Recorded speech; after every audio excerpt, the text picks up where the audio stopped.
En el stand de la provincia de Corrientes nos encontramos con el contador Daniel Filigoy, a quien felicitamos por su designación como vicepresidente de la Federación Económica de Corrientes, a quien le preguntamos cómo seguimos con la producción de arroz. Es un producto que está muy afectado por la competitividad externa. El 66% de lo que producimos se tiene que destinar a exportación. En un contexto como eso, el tipo de cambio, la infraestructura de transporte, la logística, los impuestos, la burocracia de la exportación, todo tiene que ver con la competitividad y eso nos descoloca con nuestros competidores directos que son Uruguay y Brasil para acceder a los mercados de básicamente Centroamérica, Perú, Medio Oriente. Nosotros consideramos que el rumbo en general que está llevando el país es correcto, está dentro de los parámetros que uno podía haber esperado, había cuenta la semejante crisis de la macroeconomía y la destrucción de todo lo que fue la infraestructura nacional, pero necesitamos un apoyo, una ayuda para llegar a la otra orilla, es decir, seguimos acompañando, estamos apostando por el éxito de este gobierno, pero queremos algún apoyo para poder transitar, sobre todo las economías regionales, en general la zona núcleo y demás se defienden con la situación del statu quo actual, necesitamos algún apoyo en las economías regionales, en particular el arroz.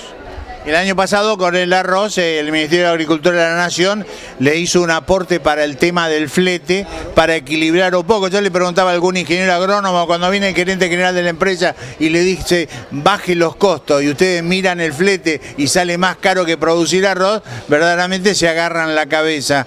Pero ¿serviría esta situación para acomodar un poco el arroz? Y otro tema, el año pasado en la jornada de arroz 2016, un experto brasilero decía que la calidad del arroz de Argentina y de Uruguay era excelente para exportar y que ellos quisieran hacer un acuerdo con Argentina para poder exportar en conjunto Brasil, Uruguay y Argentina, exportar el arroz, pero con los números pareciera que tampoco cierra. A ver, vamos por partes. Es cierto, el tema del transporte, del flete, la logística.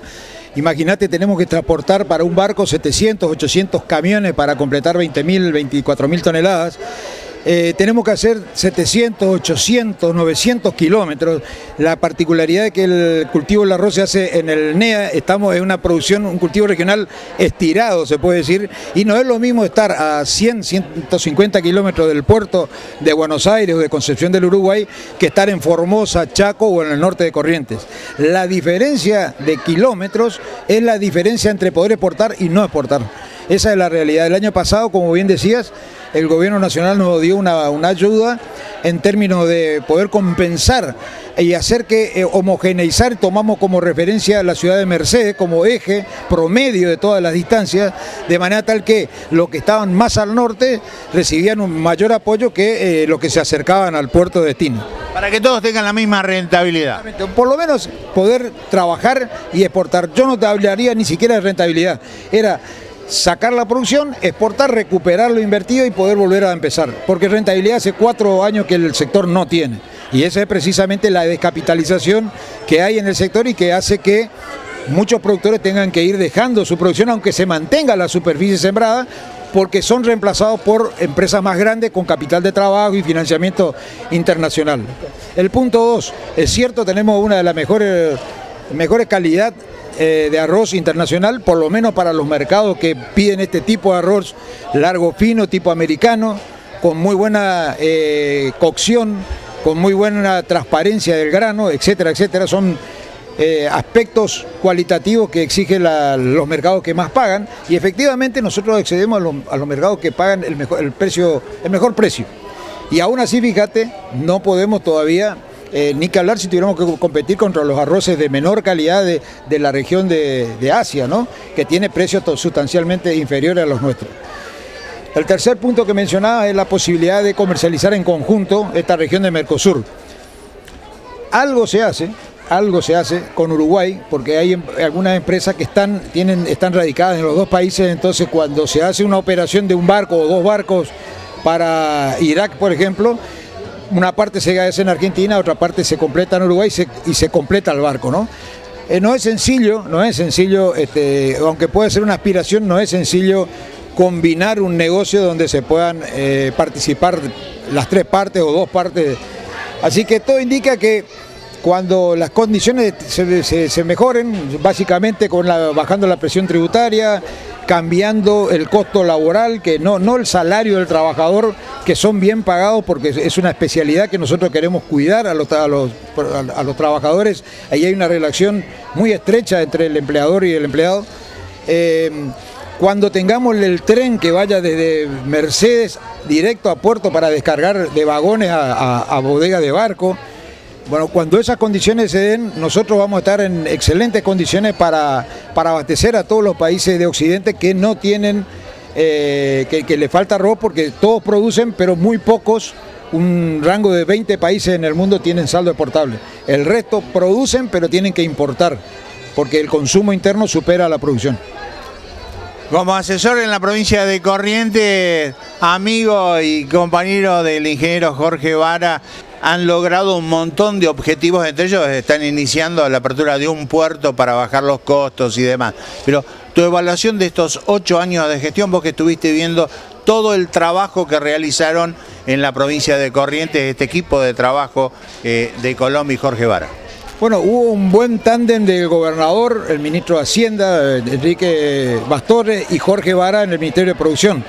Desde el gobernador, porque se mantuvo el equilibrio fiscal en la provincia, se mantuvieron las alícuotas de los impuestos en los niveles más bajos, se destinó el impuesto inmobiliario para crear el Fondo de Desarrollo Rural, que financió obras de infraestructura productiva, caminos de ripio, alcantarillas, puentes y sobre todo la electrificación de los bombeos en el caso del arroz. Hubo mucha estabilidad en todas las políticas que se hicieron, por ejemplo en ganadería con el plan ganadero, con el remate para pequeños productores, en el caso forestal con la creación del Parque Foresto Industrial de Santa Rosa y el plan estratégico Foresto Industrial, que es una fundación público-privada que está promoviendo el valor agregado en la industria. En el caso de la citricultura no hubo un gran desarrollo en la parte productiva, pero el gobierno apoyó decididamente la construcción de una fábrica de jugos para que sea el uso integral de fruta fresca y fruta industrializada, y recientemente la creación de una fundación de sanidad vegetal, que es la que va a controlar todo lo que es el HLB, que es en el caso de la citricultura lleva a la muerte de la planta, y todos los demás luchas de la mosca y todas las demás luchas sanitarias, ¿no? Así que en arroz hemos trabajado conjuntamente en misiones comerciales, esto que mencionabas del puerto, el apoyo para el capital de trabajo que fueron perdiendo los productores. Si no hubieran sido por el Instituto de Fomento Empresarial, los productores pequeños y medianos hubieran quedado en el camino.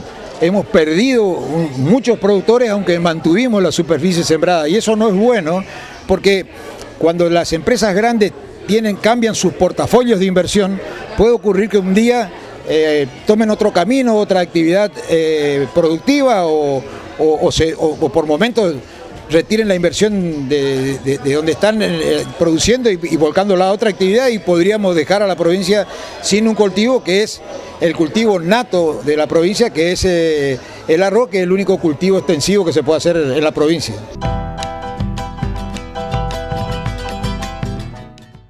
Le decía al contador Filigoy que dejando de ser negocio el arroz y volcarse a producir terneros no es un buen camino para el productor correntino. Bueno, mirá, ahora como se están dando las condiciones tecnológicas en materia de riego para hacer la actividad de hacer forraje y pastura con riego, se genera una gran oportunidad para hacer la terminación de la hacienda en Corrientes y pasar a la etapa industrial, que es la construcción y la presencia de frigoríficos. Hoy Corrientes sigue siendo la principal provincia de cría, pero los animales se terminan en otras provincias como Santa Fe, Entre Ríos, Buenos Aires, que es donde están los frigoríficos, y paradójicamente después esa carne vuelve faenada por las cadenas de distribución con carne origen Santa Fe, origen Buenos Aires. Exportan el ternero y tienen que importar la carne. Bueno, el objetivo estratégico de la provincia es, en un tiempo no muy prolongado, producir los forrajes y las pasturas para transformar, ¿no es cierto?, la proteína vegetal en proteína animal, y poder ya salir con productos con valor agregado de origen local, ¿no? Contador, de ya muchísimas gracias. No sé si te queda algo en el tintero para ir cerrando esta nota. Te esperamos el 14 y 15 de septiembre en Curuzú, Cuatiá, en la 15ª jornadas de arroz. Como siempre, un evento internacional con la presencia de todos los países de la región. Y bueno, información sobre clima, sobre proveedores, sobre expectativas de mercados, algunas charlas técnicas y encuentros de productores y de todos los eslabones de la cadena. Productores de la provincia de Entre Ríos, Corrientes, Formosa, Chaco y también de Santa Fe se encuentran todos los años en esta jornada. Contador, de ya muchísimas gracias. Bueno, gracias por estar en nuestra casa en Buenos Aires, acá en la Casa de Corrientes. Vos siempre sos un ferviente promotor de nuestras actividades, así que te agradecemos una vez más.